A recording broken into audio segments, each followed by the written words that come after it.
Hello guys and welcome to the channel. I want to quickly show you the game I played recently and the sacrifices made.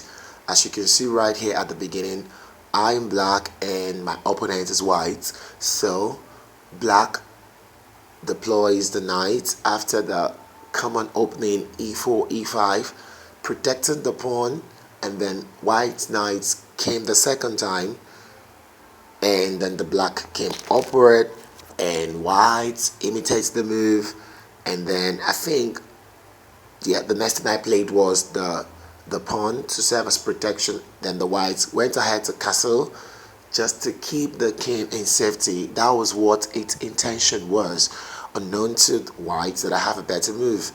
So I ignored that, and then I played a very tricky move.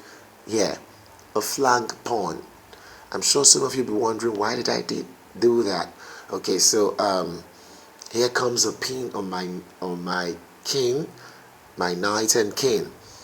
Then I knew what exactly I wanted to do, so I ignored the pin and I went a bit further with my pawn on the flank part.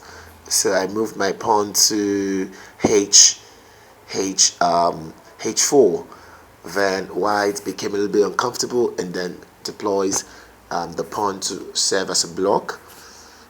Of course, I knew what I was gonna do, so all I just did was to move my queen to f6. I moved my queen to f6, and at that moment, since white knew what the pin could do, so white left the pin and then deployed the knight in attempt to capture my queen, and this was where the game changed.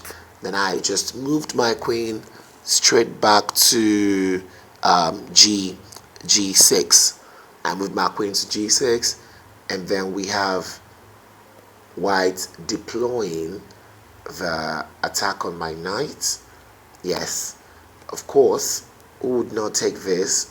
I took the bishop, attacking the knight, and the knight deployed a fork move, and there comes my king running for help, and there goes my rook. But nevertheless, I was very certain because I knew what I wanted, so I went straight up and took the pawn, thereby pinning the pawn right in front of the white's king. And then now it was clear to white what I was actually doing from the beginning by moving my flank pawn closer. Then in attempt to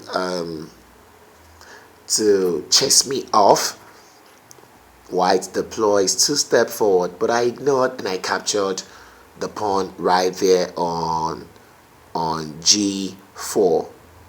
Yeah, and that was a check. And then the next move was just a game changer, because for some minutes white was busy wondering what could be done, what could I do, and it was a game over right here when I established the checkmate right in front of the king. So the idea was for me to move my pawn a little bit closer so I can get that position a bit choky.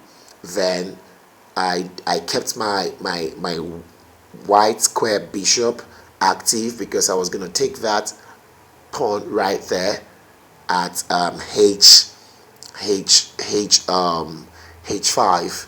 Then the idea was also to bring the queen closer. So thank you so much. Yeah, if you enjoyed what you watched, make sure you like and subscribe and turn on the notification bell so you can see more. Bye.